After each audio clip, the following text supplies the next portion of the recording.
Trivedi sir, welcome.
Trivedi sir, are you online?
Praveen sir, Hello. welcome. Good evening.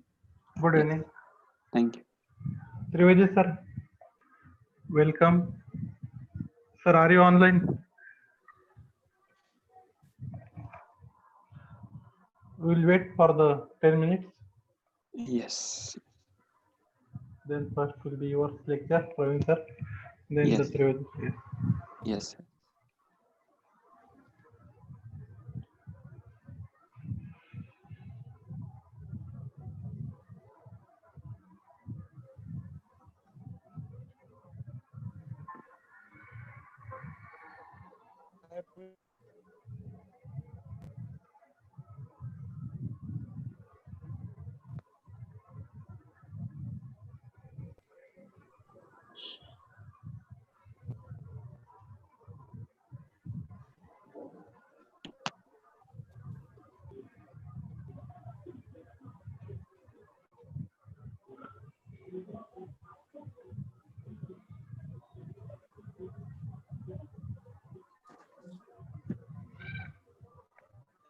Hello. Good evening. Sir, good evening. Sir. Yes. Welcome, sir. एक 5 minute वाट बघा sir. Am I clear? Yes, sir. Yes. Voice is clear.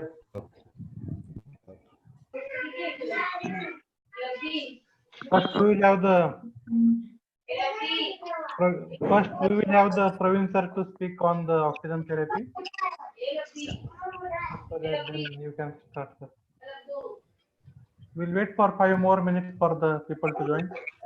Sure. Yes. 22 people have joined, so we expect some more.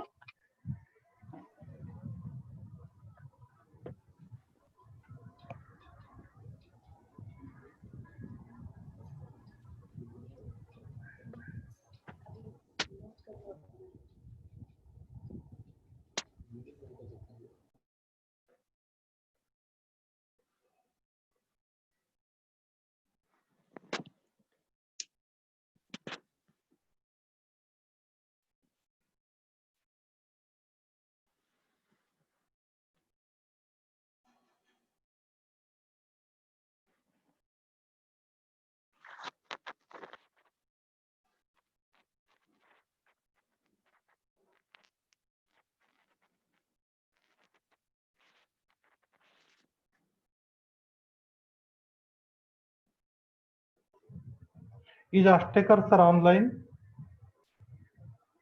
Is Ashtekar sir online?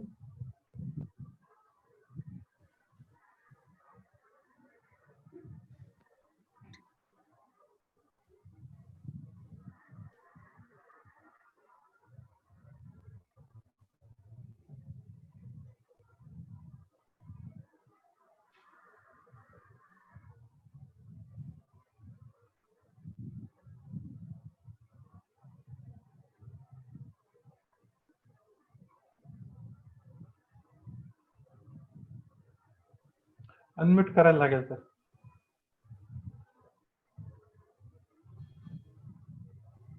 We can see the screen.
क्योंकि वो host हो गया.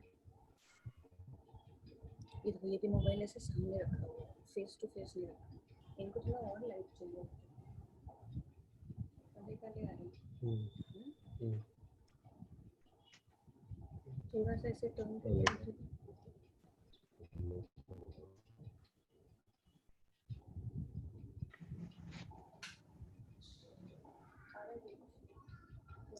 सीधा ये ना उसका तभी पता नहीं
Welcome, all of you. Am I audible? Yes. Yes, sir. Yes, sir. Yes. This is our third virtual meeting of the Nashik District COVID Task Force. Today we have the two lectures. First by Dr. Praveen Tajne sir on the oxygen and the ventilatory strategies in the COVID-19, and second will be by the Trivedi sir on the approach to a patient going into the cytokine storms and the role of IL-6 inhibitors. So I think we'll move on to the first lecture. Just a minute before that, is Ashtekar sir online? Okay, I think we'll move on with the first lecture. May I request Tajne sir, Praveen sir to please start the share screen and start the first lecture. Sir, you can share the screen. Yes. Praveen sir. Thank you. Good evening to all. I would like to present the topic oxygen therapy and ventilation strategies in COVID-19 patients. Okay. A few points. As we know, median incubation period is 5.1 days. Lung involvement roughly starts after 5 to 6 days of initial symptoms. And ARDS is developed roughly between 8 to 15 days after the onset of symptoms. So that first 2 weeks are critical. In 2 weeks, patient can go in ARDS. Some pathophysiological points. Autopsy reports in China and European countries has shown extensive alveolar and interstitial inflammation ultimately results in COVID-19 vasculopathy, leading to pulmonary intravascular coagulopathy, hypercoagulability, ventilation perfusion mismatch, refractory ARDS. Now, hypoxia itself again also activate the coagulation cascades. Now, clinical severity-wise, disease, as we know, divided in mild, that is URTI type of symptoms. In moderate cases, the patient will have dyspnea, fever, cough, saturation less than 94%, and a respirate more than 24 per minute. In severe cases, severe pneumonia and ARDS, severe pneumonia will have saturation of less than 90%, a rate more than 30. In ARDS, as per Berlin definition, divided in mild, moderate, severe, with the PO2 FiO2 ratio, in mild 300 to 200, moderate 200, between 200 to 100, and severe less than 100, after giving 5 centimeter of PEEP. If PO2 is not able, we can use the parameter like SpO2 and FiO2 index. If it is less than 315, it suggests the ARDS. Now discussing regarding oxygen support. We start oxygen support in moderate cases. What is our target? Target is between 92 to 96%. In COPD patient, target is little lower, 88 to 92%. WHO has given target of 90, and in cases of pregnant female, the target of 94 to 95. But as per our Indian guidelines, 92 to 96. Now, devices used in these cases are nasal prongs, oxygen mask with breathing or non-breathing reservoir bags. Regarding care for preventing transmission, whenever we use HFNC or simple nasal cannula, we should use N95 mask or triple layer surgical mask to the patient, so avoid the aerosol or droplet transmission. In moderate cases, awake proning has been shown quite effective. We also have seen much more effective. Typical protocols are between 30 to 120 minutes prone position, followed by left lateral, right lateral decubitus position, and upright position. The contraindication for proning is hemodynamic instability. We cannot monitor in prone position. That are some contraindications. Now, regarding some devices, nasal cannula, which is commonly used, there are benefit and drawbacks of nasal cannula. Benefit is being patient can easily eat, have a food and water with the nasal cannula. Limitation being on 5 to 6 liter, it can give 40 to 44% of FiO2, not more than. Even if you increase beyond that, the oxygen delivery will not be sufficient and patient will be also be uncomfortable. Another second is simple face mask. In that minimum requirement, minimum O2 should be given between 4 liter, not less than that. Otherwise, it has CO2 retention problems. And it can give roughly 50% of FiO2 deliver. NRBM, which can deliver high FiO2, 35 to 60%, or on 15 liter, it can give nearly 100% FiO2. Many patients, when NRBM, one oxygen mask or nasal cannula does not suffice the requirement achieve the target, we use the NRBM. Now, managing the severe cases. In severe cases, we have option of using two HFNO, high flow nasal cannula oxygenation, and non-invasive mechanical ventilation. Commonly, we have in our setting in Nasik also NIV. NIV, either it can be dedicated NIV BiPAP machine, or it can be some invasive, some mechanical ventilation come with both modes, invasive and non-invasive modes. Setting will be, some have EPAP, IPAP setting, some have pressure support and PEEP setting. In the pressure support setting, you adjusted between 5 to 15 centimeter of water. You see the tidal volume between 5 to 7 ml per kg of predicted body weight. Now, seeing tidal volume NIV is also important thing, because there are some studies, even if you go more tidal volume NIV, it causes barotrauma. Like invasive, we have low tidal volume strategy. NIV should also be, volume should be monitored. Now, PEEP should be set between 5 to 10 as per the patient comfort and our target of SpO2. FiO2 set between 0.5 to 1.0, our target is more than 94%. Okay. Now, second device, high flow nasal cannula. Advantages being, we give heated and humidified oxygen. We give very high rate. We cannot give dry. Previous, we have seen nasal cannula and oxygen mask. They are low flow devices. Humidification usually not necessary in that devices. In our hospital, we don't give humidified, or we don't give oximeter with the NS. That has been, there is no side effect like drying. We usually use dry O2. But when we give high flow, it should be heated or humidified. Second, inspiratory demands. The patient who are tachypneic and respiratory failure, the PFR goes to up to 120 liter per minute. Normally between 30 to 60 liter per minute. With using NRBM of 50 liter per minute, we are not getting near to 120 liter per minute. With HFNO, we can give up to 60 liter per minute. That is advantage. Third being increasing function residual capacity. The HFNC gives slightly indirect PEEP. Roughly 10 liter gives 1 centimeter of H2. That increases the FRC. Education. Now there are two companies, HFNC, Vapotherm, and Fisher and Paykel. Fisher and Paykel commonly available here, which offers both Optiflow and Airvo2. Airvo2 can give flow rate up to 6 liter per minute. These are the machines. As we can give Optiflow, there is oxygen delivery system, humidification system. Humidification has used sterile water for humidification, and this tubing with nasal patient interface, that is nasal cannula. These are the display settings. We have to set temperature, flow, and the FiO2.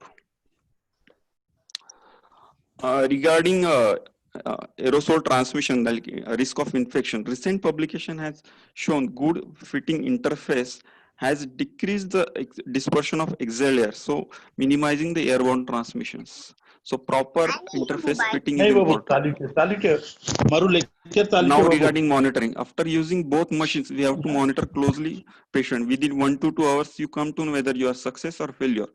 What should we look for? We should look for heart rate, respirate. Both are the parameters which should be settled within 15 minutes. You will see decreasing heart rate and decreasing respirate. Then oxygenation you can check by SpO2 or by ABG. And respiratory distress like abdominal breathing or paradoxical breathing should be settled within half an hour to 1 hour. Recognition of early failure is crucial. Now, if these two are failed, there are studies like using HFNO or BiPAP simultaneously. Some HFNO failure, they use BiPAP. Okay. After failure, we decided to intubate the patient. Now, intubating in a COVID is a high aerosol generating procedure. So we should take proper precautions. Okay. First pre-oxygenation. Use pre-oxygenation method with a closed circuit. Either you use full PP, you always use full PP with separate negative isolation room or a closed door room. Some foreign countries are using BVM bag wall with a viral filter. If it is not available, we will try to minimize the aerosol spread by using two techniques. You have two persons standing. One person should bi-level grip with the both hands to minimize the interface leak. Okay, and gentle ventilation should be used. Regarding procedure, we should always use rapid sequence intubation using the deep sedation and the muscle relaxation, either rocuronium or succinylcholine. Rocuronium has some advantages, prolonged action, so person will not immediately come out of his relaxant. These are the some methods used to prevent aerosol transmission. Drape over the patient face. Okay, the boxes are in their market. Using that, but using boxes is a cumbersome. Either it hampers your procedure skills and ultimately increases your duration to intubate the patient. That increases the risk also. This is the better method. Now coming to the ventilator strategies. Ventilator strategies as per our Indian guidelines, low tidal volumes between 4 to 8 ml per kg of predicted body weight, that roughly 6 ml per kg. And the plateau pressure should be less than 30 centimeter of H2. Plateau pressure should be measured when the patient is relaxed and giving inspiratory pause. What is the target? Target SpO2 88 to 93 and PO2 between 55 to 80. Permissive hypercapnia and conservative fluids. You should not run the fluid in ARDS patient. You should always manage intake and output. Slightly negative balance is preferable if it is your urea creat is better or hemodynamic stability is there. Now regarding neuromuscular blocking agents, some are frequently using it, some are restricted. As per guideline, if it is severe ARDS, PO2 effort is less than 50, 48-hour intermittent or continuous using neuromuscular blocking agent has some advantage. Some recruitment maneuver are there. There is data showing ill effect of staircase improvement, so it should not be used, staircase recruitment maneuver. Studies have shown higher PEEP has better effect than the lower PEEP ARDS patient, but there is controversy. I will come to afterwards. Now with severe ARDS, PO2 effort less than 150, prone ventilation has shown to be effective in mortality as well as clinically also, increasing the saturation. The duration being 12 to 16 hours. Less than 12 hours has no definite benefit. Now there are some French Society Anesthesia Intensive Care Medicine which has shown COVID-19 ICU are not similar to ARDS. They are from profound hypoxia with pulmonary compliance that is generally high. So there are roughly two types, L type and H type. Like despite of sharing single etiology, there are two distinct presentations. It is usually time-related spectrum. Initially L type, which progresses to H type. L type is low elastance, that is high compliance, low ventilation perfusion ratio, low lung weight, low recruitability. CT scan shows well-aerated lungs. This is the early phase, which then progresses to H type, high elastance, that is low compliance, typically ARDS, high right to left shunting, high lung weight, high recruitability, and CT scan shows poorly aerated. What is the importance of it? in L type, the oxygen delivery is main issue. You can deliver oxygen by HNFO or BiPAP. It will be effective. But once it's progressed to H type, that previous both will not work. You have to ventilate the patient with actual ARDS net strategy. Now some points regarding safety manuals. Always use closed suction pressure invasive mechanical ventilation. Avoid any ventilator disconnection. If you have to disconnect the ventilator, use the clamping method. Clamp the ET tube. Some say either you switch off the ventilator, but provided it should be start early also. So you will minimize the aerosol generation. No nebulization in an intubated patient. Either you can use MDI, some circuit come with MDI short cage in it. And then during the weaning also, avoid giving TP trial, use low pressure support trial, extubate, use the mask directly or extubate to BiPAP, or use the mask, immediately give the mask to the patient. Okay. Last to mention, ECMO, as per WHO, ECMO should be offered only in expert centers with a sufficient case volume and good IPC measures. But in India, in pandemic situation, resource limited setting, questionable effectiveness of ECMO. Now, some take-home messages. Assess the severity of illness, use proper oxygen delivery system, a target between 90 to 96. Oxygen is also like a drug. You should not target of 100, 96 is sufficient. Then use of HFNC and NIV with close monitoring. Invasive mechanical ventilation with the taking proper consideration of duration and ARDS net protocol. Take care to avoid aerosol generating processes. Thank you. Thank you. Thank you, Praveen sir. Thank you, sir. That was Yes. very informative. We will keep the questions at the end of the two lectures. Now, may I request Trivijay sir to start the presentation? Praveen sir, you have to stop the share screen. Yes, 1 minute. एक presentation देख रहे हो Pankaj?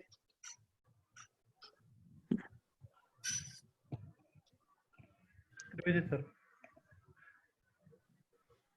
please continue. Sir, you have to unmute yourself.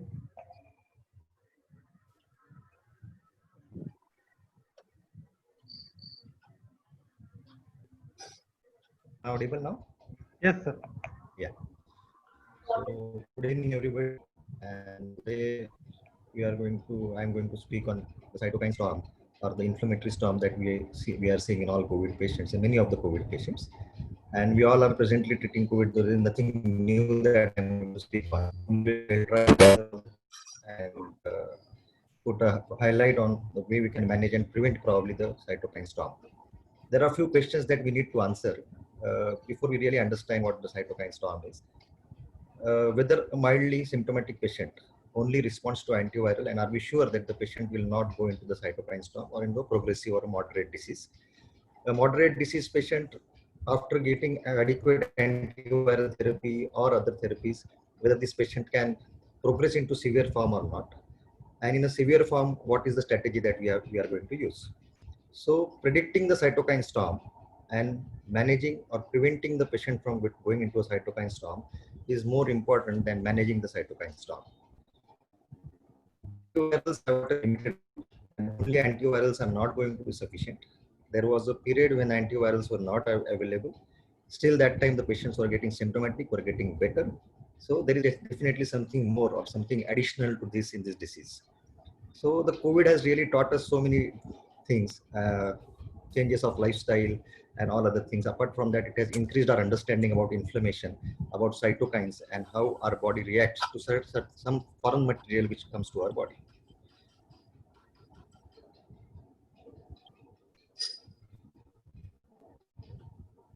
So what is the pathogenesis of the COVID disease? So it is basically infection with the virus, which either is through the lungs or through the gastrointestinal tract.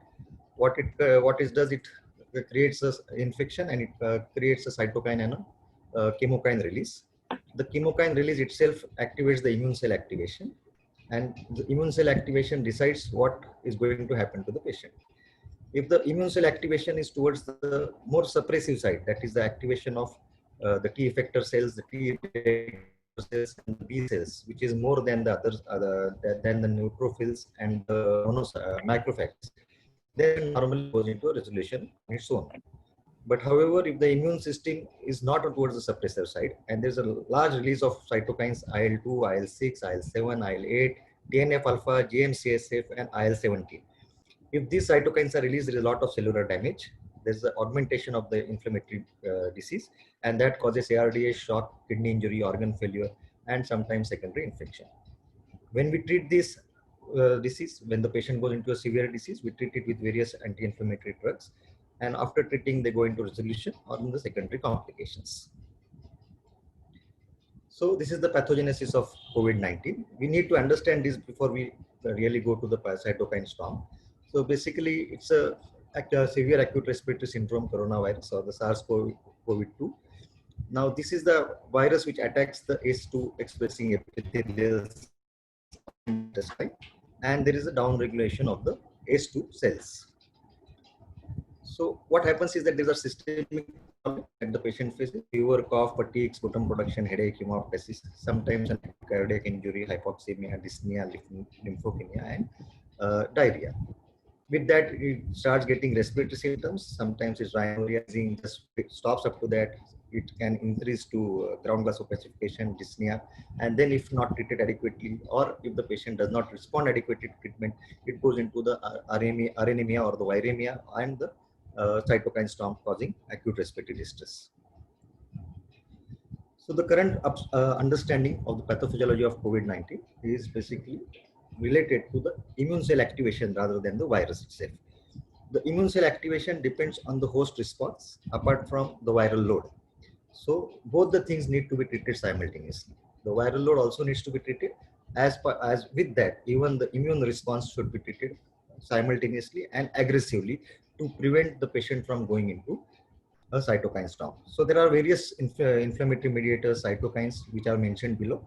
Of them, the most important thing which I have found from the references is IL-6, GM-CSF, and the TNF-alpha. So targeting these cytokines or these mediators is very important whenever you are suspecting that the patient is going into an inflammatory stage. So clinical symptoms, most of the people develop some upper respiratory infection symptoms with a flu-like syndrome, and they recover on their own, which is that regulatory phase getting more, so suppressing cells getting more activated. And sometimes the patient then starts progressing. This progression is not the progression of only the virus, it is the progression of inflammation. They develop progressive pneumonia leading to difficulty in breathing, and finally may land up in respiratory failure if the patient doesn't respond to treatment, or if adequate anti-inflammatory treatment is not delivered to the patient in time. So what is the cytokine storm? Now this is a very busy site, and if you look at the site, there are so many things which are there, but just to tell you that basically a cytokine storm is an exuberant inflammatory response to the presence of SARS-CoV-2 infection. So there are two main mechanisms. One thing is the downregulation of ACE2 cells, and because of the downregulation, there is the activation of the renin-angiotensin system. The activation of renin-angiotensin system causes leak from the endothelial leak as well as cellular death. It causes increase in the viral replication. Some people develop antibodies to the and still progress to the acute respiratory distress syndrome. That is because of the antibody dependent that happens. So it is the antibody dependent enhancement as well as down regulation of the ACE2 cells that is causing the cytokine syndrome. So simplifying, cytokine is your immune system signaling agent. In cytokine storm, the immune system, which is originally against the virus, now goes into an hyperdrive and basically starts destroying all your cells. The destroyed cells further release inflammatory mediators and cause tissue destruction and augmentation of the cellular cascade and the anemia. So what are the inflammatory mediators and the immunomodulators that are available with us? The first thing that is available with us is hydroxychloroquine, the general anti-inflammatory drugs which are used in the initial stages. When you suspect anemia, the patient has also developed an inflammatory response. The most commonly studied and most frequently used hydroxychloroquine sulfate. Apart from that, indomethacin, colchicine, and so many other drugs are being studied for this. The broad spectrum anti-inflammatory or immunomodulators are steroids, unilastatin, and pirfenidone. Now, after this stage, after using the broad spectrum, if the patient goes into a cytokine storm, how do you identify it? Once you start using adequate anti-inflammatory effect, if you have certain proportion of breathlessness, if the oxygen requirement goes high, if the patient develops high-grade fever, in spite of being adequate, you predict that this patient may probably land up into a cytokine storm and act accordingly and early, not when the patient really deteriorates. So one thing, a broad spectrum anti-inflammatory drug has to be there right when from the time when you predict that the patient is going into an inflammatory stage, and it has to be augmented at the right time when you are seeing the cytokine storm to when you are predicting the cytokine storm to prevent the patient from getting into a cytokine storm and to treat the cytokine storm. So the broad spectrum drugs, as I told you, are steroids, unilastatin, pirfenidone, and the cytokine specific drugs are tocilizumab and itolizumab, which are available now. There are so many more which are under study, but these are the two which are commonly used and are available now. So tocilizumab is basically IL-6 inhibitor and itolizumab is a CD6 inhibitor.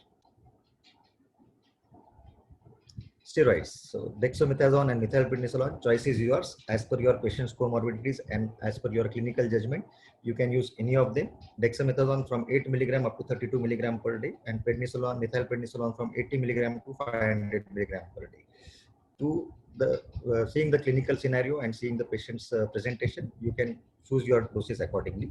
They should be started at an early stage once we have a clinical or a biochemical or a radiological evidence that the patient is going into the inflammatory stage. Adequate dosing with steroids in additional to treating the antivirals like remdesivir or favipiravir, which are available, is known to prevent the cytokine storm in majority of the patients. However, if still the patient goes into a cytokine storm, there is a better response to the specific therapy in this stormy phase if the patient is adequately used, if steroid doses are adequately used. Unilastatin is what is unilastatin? Unilastatin is basically immunomodulatory. There for the treatment of sepsis, acidic glycoprotein, and it can be used. It is normally produced by the hepatocytes in the body in the presence of inflammation. Unilastatin inhibits various enzymes, so many enzymes that it benefits. The main enzymes that we are targeting is IL-6, IL-1, IL-8, and the tumor necrosis factor, which plays a major role in increasing the inflammatory response in COVID. So what we can do is we can combine probably unilastatin with steroid therapy in a moderate disease to prevent the cytokine storm from coming. Unilastatin also increases the radiation products and thereby improving the coagulatory disturbances caused by sepsis also and by SARS-CoV-2 also. So it also prevents the acute cardiac injury, the renal damage that can happen, and the patient can be prevented from going into a multi-organ dysfunction. This is the same thing that if you have unilastatin use, these are the inflammatory markers which are there in COVID also, and they are suppressed due to unilastatin. The systemic inflammatory response is suppressed, and so we can prevent the patient from going into a cytokine storm or into a multi-organ dysfunction syndrome. The doses of unilastatin, patients are typically given 1 or 2 doses of 1 lakh units. It can be given 3 times a day as per the symptoms of the patient. Pirfenidone, one of the drugs which has been used as an antifibrotic therapy and has been tried and tested for for almost 2 to 3 years now in patients with idiopathic pulmonary fibrosis. However, pirfenidone, apart from being a novel antifibrotic drug, is known to have several anti-inflammatory and antifibrotic activities. It is also known to downregulate the immune system and also known for its anti-IL-6 activity. So it inhibits apoptosis, and apart from that, it downregulates the ACE receptors expression, decreases inflammation by several mechanisms, and the oxidative stress, and protects the pneumocytes, and that it can be used for patients with COVID-19. It has to be taken with food. The doses can range from around 800 mg per day up to 2400 mg per day. Relatively safe drug. Adverse effects are not much except for nausea, rash, upper respiratory tract infections, diarrhea, abdominal pain. Some patients do find that they develop some abnormal liver function. You find that they develop an abnormal liver function. So when you are using it with remdesivir, or when you are predicting that the patient may require tocilizumab or itolizumab, probably we can start it at a later stage, which I come to later. The IL-6 inhibitor tocilizumab. Now this is the drug to treat the cytokine storm, because we have seen that these patients who are coming to us normally have a predominant IL-6 type of cytokine, which is causing the majority of the damage. So when you are predicting that the patient may land up into cytokine storm, is into inflammatory stage, the basic investigation that you need to have is the baseline IL-6 levels. If you do a baseline IL-6 levels and the baseline IL-6 levels are high, that does not mean that you should administer tocilizumab as a prophylactic drug. You can still wait for the cytokine storm, or wait for signs of deterioration in the patient, and that is the time when probably tocilizumab needs to be administered. A patient who has got rising IL-6 levels, increasing oxygen requirement, in spite of patient going into a cytokine storm, the patient can be given tocilizumab and the cytokine storm can be prevented. So tocilizumab, which was once recommended for severe rheumatoid arthritis, juvenile idiopathic arthritis, giant cell arthritis, it is now one of to prevent this the cytokine storm and to treat the cytokine storm in COVID. So these are the studies which are there. So in a life study which has been presented for COVID, severe COVID pneumonia, either intravenously or subcutaneous tocilizumab as a standard care for patients who have got an augmented inflammatory response, or patients who are at the risk of going to a cytokine storm or have developed a cytokine storm. Timely administration of tocilizumab is known to reduce the mortality and the morbidity. It's IV infusion preferred than the subcutaneous use. So the dose can be 4 mg to 8 mg per kg body weight.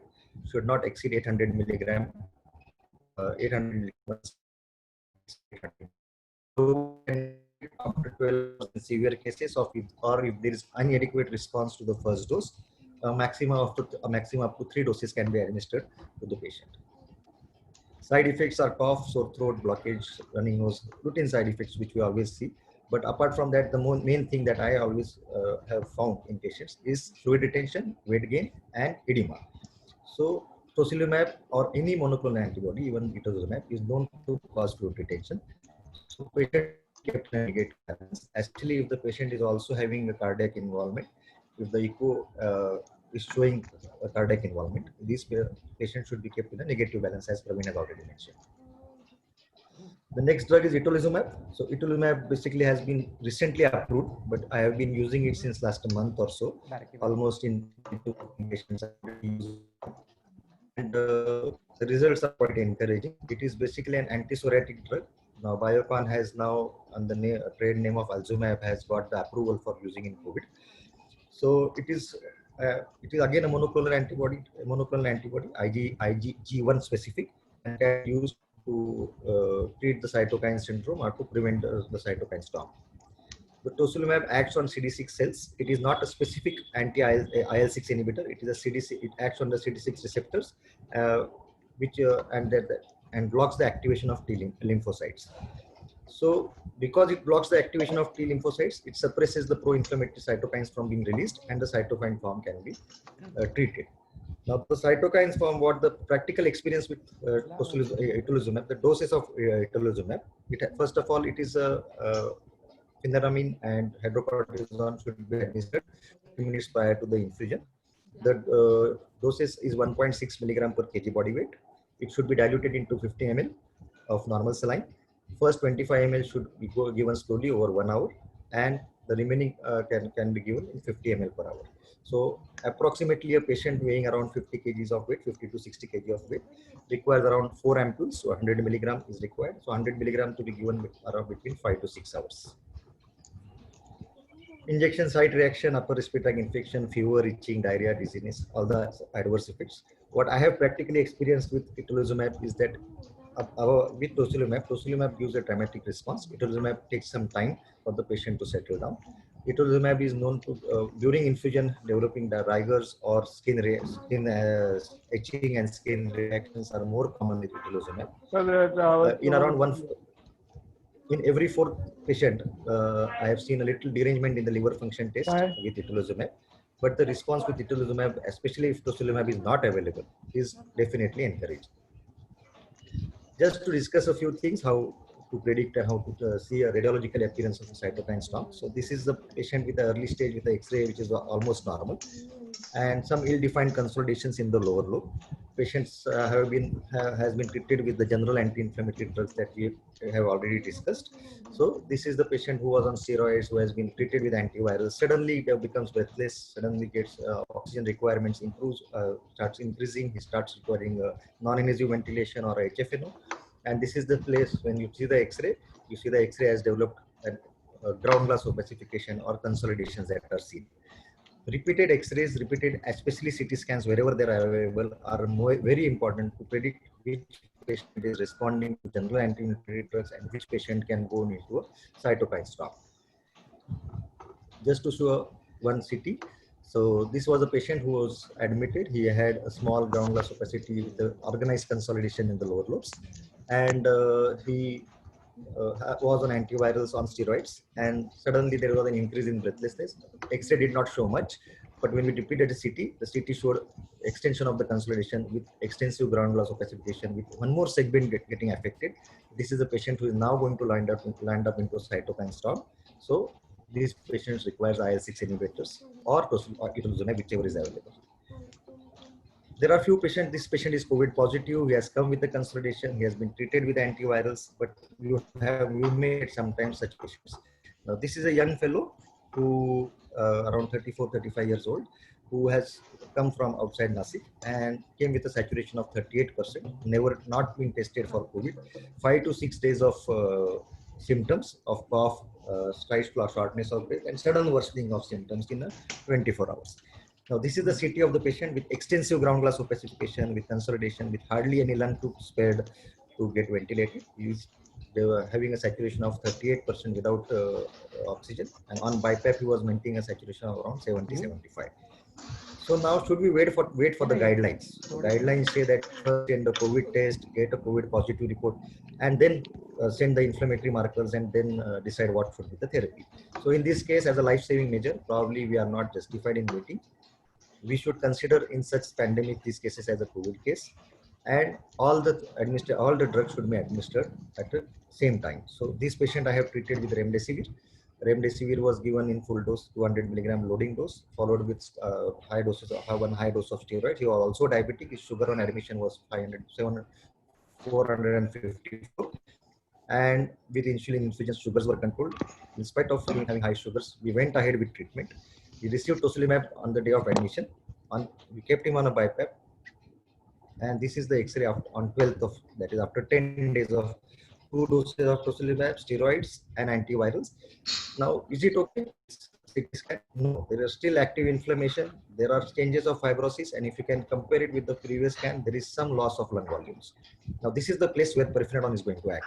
So, pirfenidone will prevent the fibrosis, will augment the anti-IL-6 activity, and probably prevent the further lung damage. So, judicial combination of steroid, unilastatin, pirfenidone, and the IL-6 inhibitor or the CD6 inhibitor is the answer for the cytokine storm. Thank you.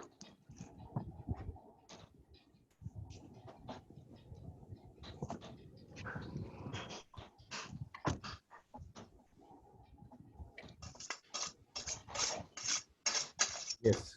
Are there any questions? Hello, sir. Hello. Yes. Hello. Hello. Trivedi sir, are you getting me? Sir, this is Yeah, Dr. Sushil. Yeah.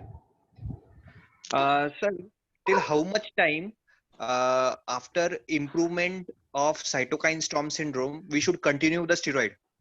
Like if we have started the patient on say methylprednisolone for 1 mg per kg body weight, and if it is say after 7 days or 8 days of symptoms of cytokine storm syndrome now is improving, whether to continue with the steroids or we should taper off and stop the steroids? Yeah. See, well, it depends on the CT picture when the patient is being discharged. If your CT scan is showing fibrotic changes, your CT scan is not normal. There is still active alveolitis with some fibrotic changes which are seen, and specifically when there is loss of lung volume. Steroids needs to be continued for a longer time. So as Praveen had said, the main course is between 8 to 14 days. So after 8 to 14 days, till that time we have to give them high doses of steroids. The initial tapering can be done very fast. However, later we have to be very careful in tapering the patients, tapering the steroids. Maybe get a follow-up with a 6-minute walk test every 10 days, and then taper the steroids. However, the role of Perfenadone is very important because that is the drug which is going to help you to increase the lung volumes, increase the pulmonary functions of the patient, and help us to taper the steroids faster. Sir, what is the dose of Perfenadine in such cases, and for how much long time we should continue Perfenadine? What I am following, because we don't have any strict set guidelines on this, but what I am following is I am doing a 6-minute walk test for the first follow-up, HRCT or HRCT for the, and a 6-minute walk test for the first follow-up. The dose of Perfenadone that has been recommended is around minimum 1600 milligram per day, and to the maximum up to 2400 milligram per day. So 1600 milligram per day is well tolerated. 2400 milligram per day, a little, so not all patients stop it. So we stick to 1600 milligram per day, and minimum doses of steroids, maybe alternate day of steroids, and do a lung function test of the patient with an therapy. And what I feel is, after having these patients, seeing these patients for a follow-up for the last 3 months, I feel 1.5 months, 6 weeks to 8 weeks are required for the patients to regain their lung function and the scan to become normal. So that must be the time till the time we should continue the steroids. Okay. And sir, one more question. I have seen most of the patients who are absolutely normal at rest, say their saturation is 96, 97%. But over the period of the time, since admission, say after 4 to 5 days, their chest X-ray starts worsening. But still, patient is absolutely normal. And at the same time, when I do their 5-minute walk test, the saturation is also absolutely normal. And interleukin 6 levels in some patients are seen to the higher side, above normal. So in such Yes. cases, whether we should start with tocilizumab or we should see for No, clinical worsening. no, we should wait for clinical worsening. But the patient, since he is symptomatic, suppose that the patient is already receiving steroids. So steroid dosage should be not be tapered down. They should be continued. And apart from that, maybe this is the time when you can add unilastatin to the patient. Unilastatin will probably prevent percentage of patient cytokine. So unilastatin can be added in these patients, not tocilizumab. Tocilizumab should be reserved for the patient when he clinically starts worsening or when you get evidence of cytokine storm. What I prefer see in patients of getting when the patient is going into a cytokine storm is a sudden rise, maybe 10-fold rise, 20-fold rise in their CRPs, and similar sudden rise in the IL-6 levels. So the baseline IL-6 levels really doesn't matter. It only tells us that this patient is going to respond to tocilizumab if at all the patient goes into a cytokine storm. If the patient is bad with a very bad X-ray or a very bad CT, and the IL-6 levels are near normal, these are bad patients. They are not, if they land up into a cytokine storm, probably they will not be very well responding to tocilizumab, and where a multifocal approach needs to be taken. That means higher doses of steroids, unilastatin, maybe even plus and minus Perfenadone, and then try tocilizumab. But in these patients, I have found they respond better to itolizumab because itolizumab is not a specific IL-6 inhibitor. It prevents the activation of the T cells. So all the other cytokines also go down. So they respond better to itolizumab. Sir, one more question. Now you are working in COVID since 3 months, and now I'm seeing from video that you are very well, much your health is absolutely normal. You are doing absolutely good thing. So what precaution you are taking as a personal to prevent from getting an infection? Because that is very important thing for all of us to know that how healthy you are since you are working for longer time in COVID. Yeah, but not specific, no specific question. Breaks in between my work. Apart from that, as far as possible, avoiding contact with the patient. And because there's a huge team working with me, if you will agree, all my intensivists, all my registrars, and so all these people are working with me. So I really don't have to spend a lot of time with the patient. And till today, probably Ashoka has treated somewhere around 250 patients of COVID, and our staff is definitely getting affected. And there is no specific precaution. Only thing is mask, proper masks, as far as possible not to handle yourself. Don't wear your specs because that gets fogged and then you touch your face or your specs every time. Apart from that, something which you are comfortable with should be draped. Not every time the PPE suit you are not comfortable, so you tend to remove the cap, open the chain in between. So again, the risk increases. Don't use your mobiles. Close down your mobiles. Last 3 months, my mobile is shut down. And wear multiple gloves. That is another thing. The innermost gloves should be always fresh. So wear multiple gloves. After touching a patient or handling a patient, the gloves should be immediately removed. And the final gloves, that is the after you finish your work, the final gloves should always be a fresh glove. So that if you happen to touch yourself with it, you don't get infected. And there is no Sir, other are there- precaution. Hello. Yes. Hello. Sir. Are there any levels of CRP or interleukin 6 which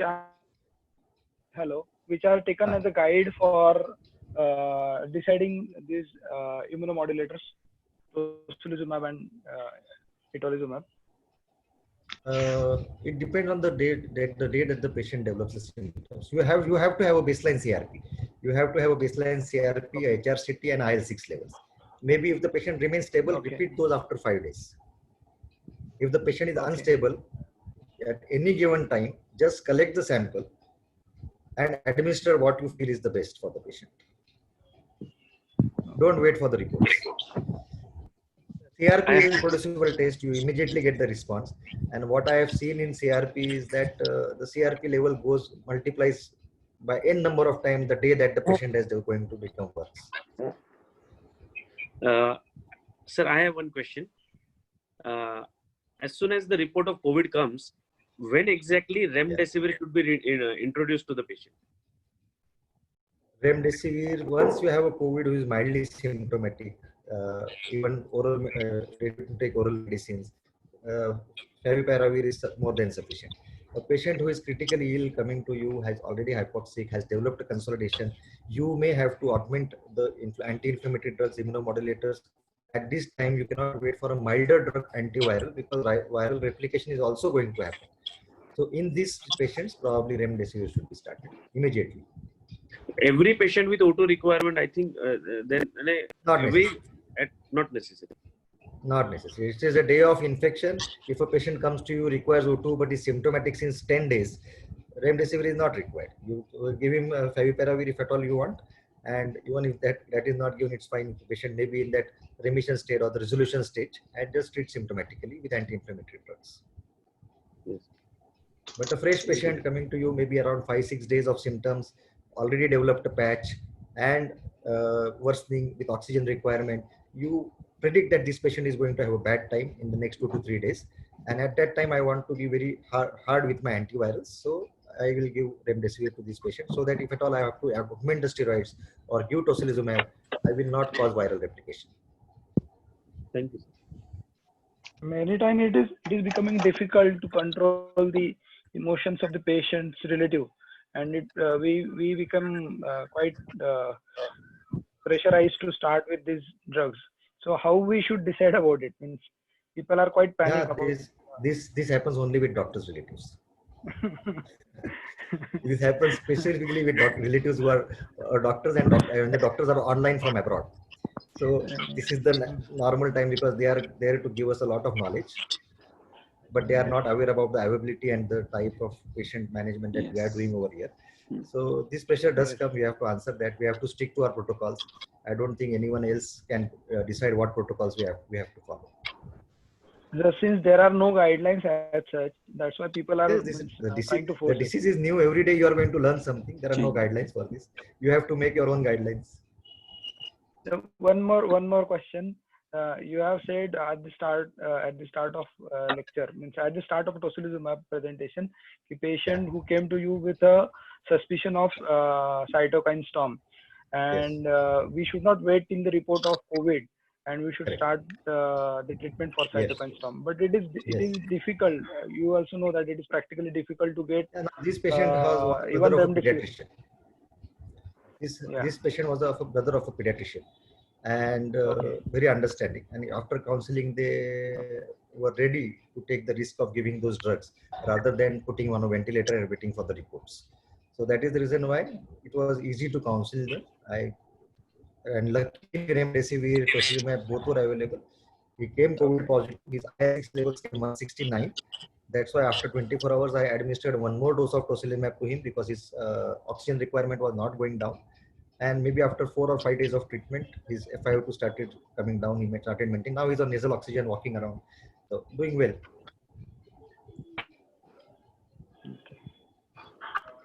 Sir, any experience with giving a tocilizumab in a patients of autoimmune patients, autoimmune disorder patients, or myasthenia patients? Any hesitation to give Autoimmune, tocilizumab in such? Autoimmune, I do have 1 or 2 patients where I've used, but myasthenia and all these patients I have not used. And autoimmune, one patient I used tocilizumab. She responded very well, but later on the report came COVID positive. So I don't know whether it was because of that she responded, but her IL-6 levels were very low, only moderate IL-6 levels. So not much of experience with autoimmune disorders. Yeah. Hello, sir. Yes. Hello. Hello. Yeah. Ajay sir, you can ask. Hello. Hello. Yeah.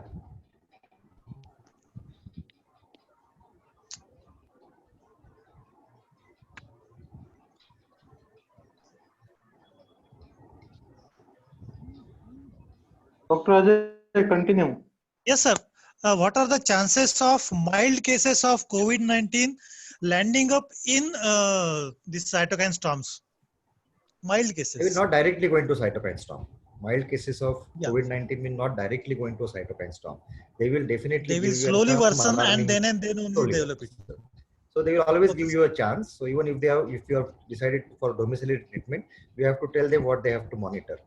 And increasing malaise, difficulty in going to the toilets, and apart from that, decrease in the saturation if the pulse oximeter, they have pulse oximeter of you or you have provided them, and reappearance of fever after few days. So these are the things that they have Yes. to monitor, and whenever they see this, they need to be hospitalized. It is not as simple that you can treat it as an OPD basis, like it has been said everywhere. You have to monitor this patient. You have to have them under close observation, because in that few hours of that cytokine storm, that needs to be treated within those hours. If you don't treat that, you are going to have a bad time.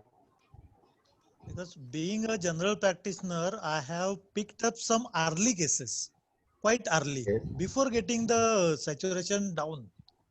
So they have a good chance of recovery. They are recovering Yes, well. yes. But Yes, still, yes. there is always a fear of cytokine storm for each and every patient. Yes, every patient will have a fever of 14 days at least after being diagnosed. Yes. Maybe the percentage of going into complicated stage is only 10 to 15%, but still, who will Yes. be within that 10 to 15%? We don't know. It all Yes, depends that on is your unpredictable. how That your is for sure. unpredictable, and it all depends Yes, on what immune system will launch against you. It all depends on that. So immune unpredictability is regulators there are for not sure. necessary. No problem. Yes. Okay, sir. Thanks. Sir, is there any chances of opportunistic infection to use of itolizumab because it is not IL-6 specific? Yes. Is there chances of opportunistic infection to use of itolizumab because it is not IL-6 specific? Probably we are going to see more and more uses of these drugs. We are going to see these opportunistic infections with everything, with steroids, with itolizumab, with tocilizumab. The first aim is to save the life of the patient, and so the first aim goes to that we have to use whatever drug is necessary. And after that, probably we'll have to have a second lecture to see what are the opportunistic infections seen in patients who are receiving these drugs.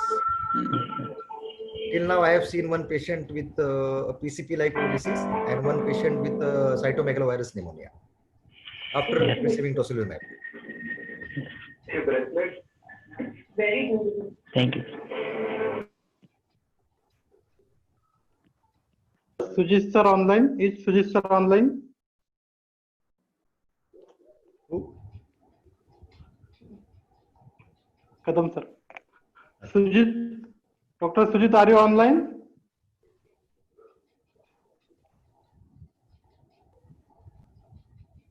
Dr. Samir sir?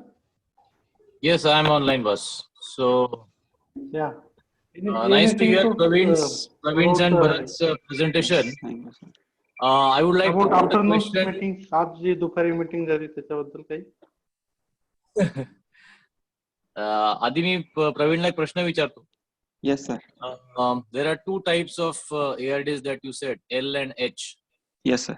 So for the H type, do you recommend the home ventilation more than the L type? Yes, sir. These are like temporal. Like first there will be L type. After few days, if you do not treat, likely we have seen the steroid effect, quite good effect if you start early.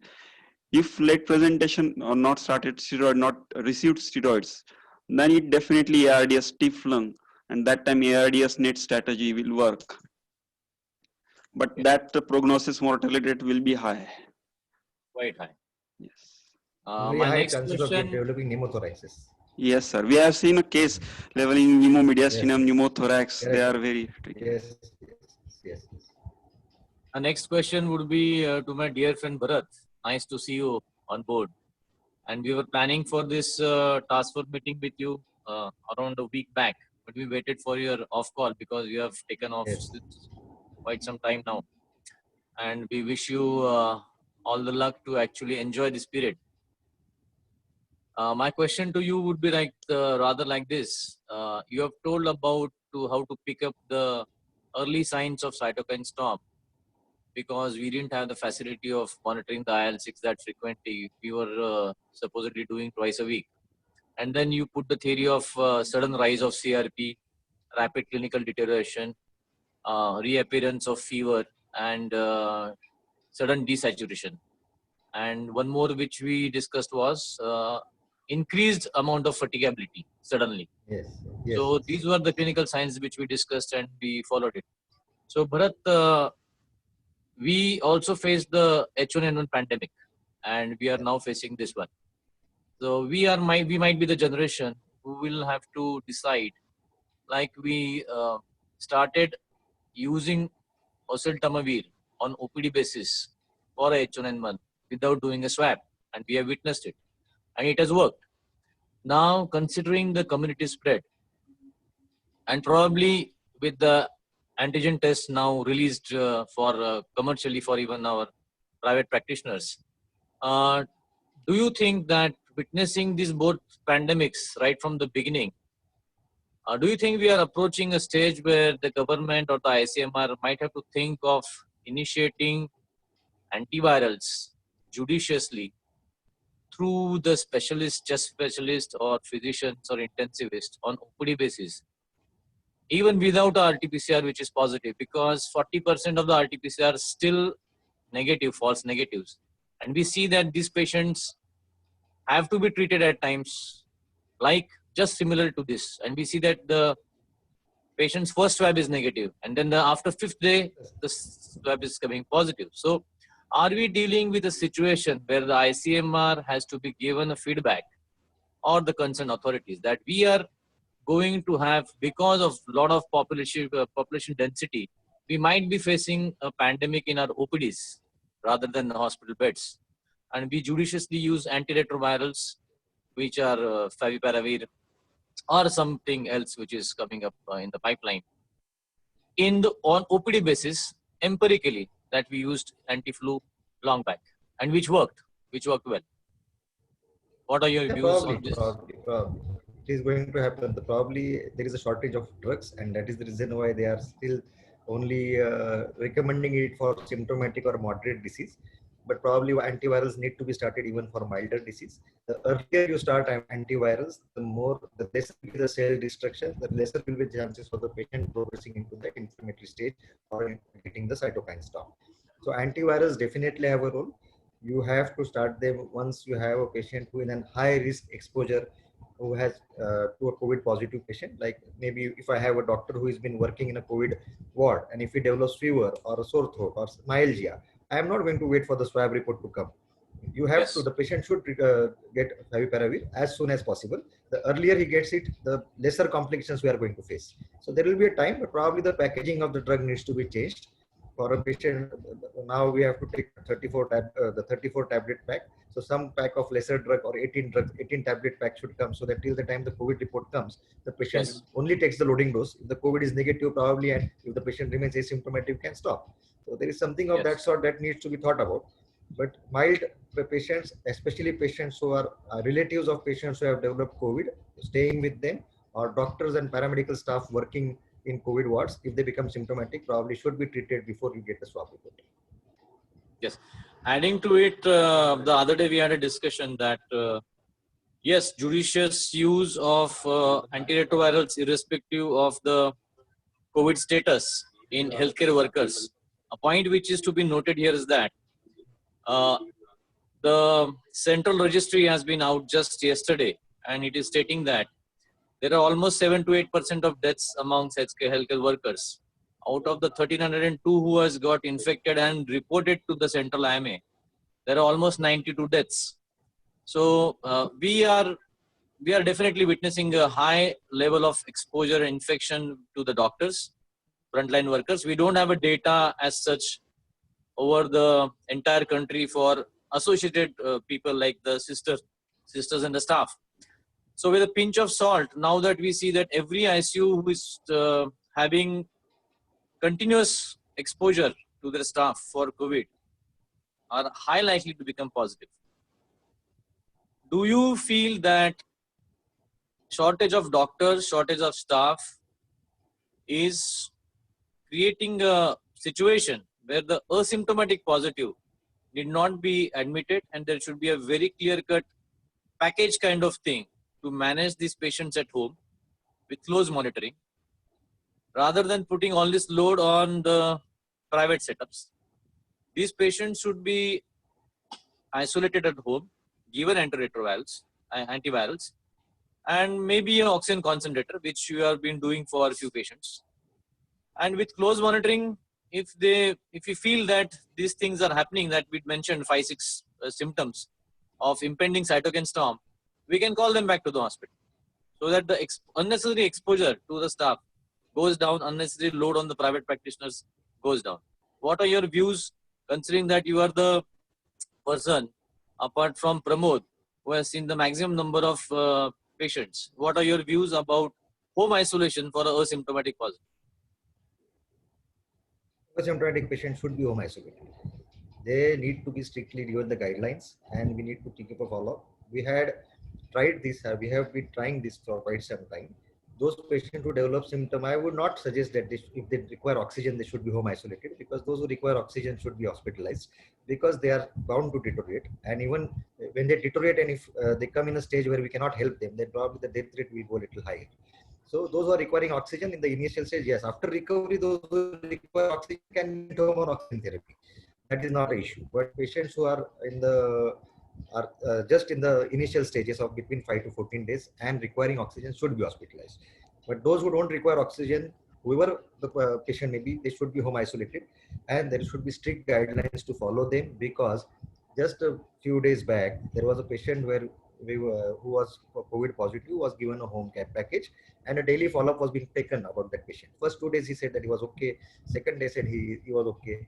Third day when he was called, he said that please call me after 10 to 15 minutes. I have come out to roam around in the market. So this is what is happening after home isolation. So, so your community spread is going to increase, because these people after home isolation, if they remain asymptomatic, they are going out. They are going out and mixing with the society. So there has to be some strict guidelines for this, which probably only the government can do. The private sector cannot do all these things, and private sector is already overloaded.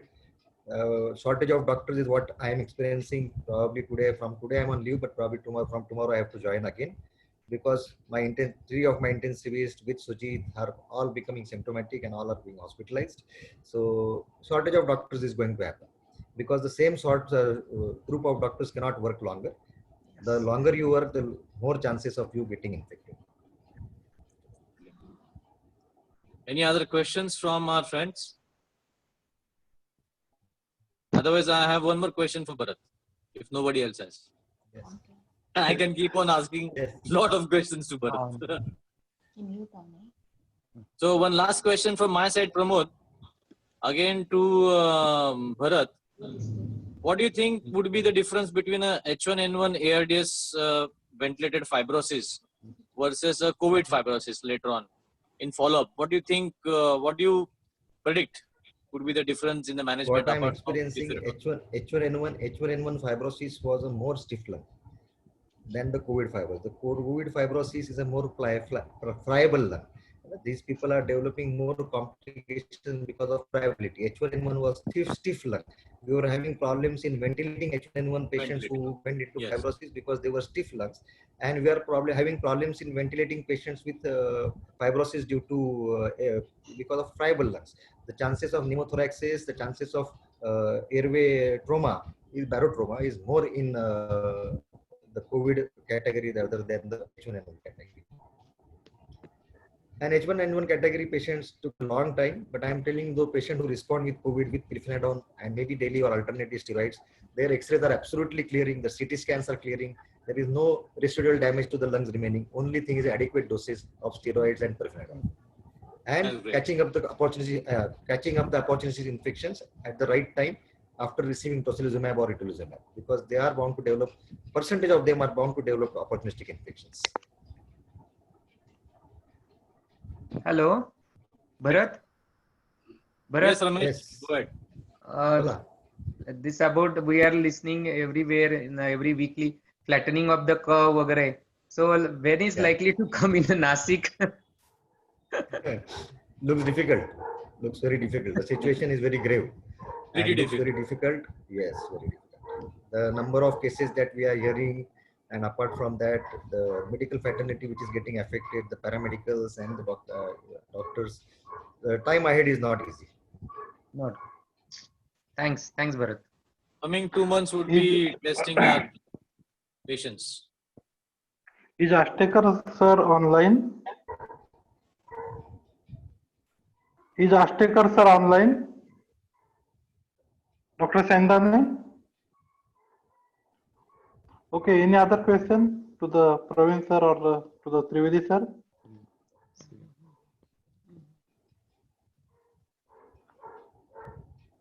Okay, with no more question, I thanks all for the participating. Thank you. Thanks Praveen Thank you, sir. everybody. Thanks Trivedi sir for the great lecture. Thank you. Thank you. Thank you. Pramod for hosting yet another feast for everybody. Thanks Praveen, thanks Bharat, Thank you, sir. and wish you luck again for Thank your you. second innings. And hope Yes. that our warriors are safe in Yes, everyone's everyone will be hands. safe. Don't Yes. worry. Don't worry. Everyone will be safe. Please take care of Just yourself, don't- everybody. Safety Yes, first. Yes. So see you guys. Bye bye. Good night. Bye. Bye bye. Good night.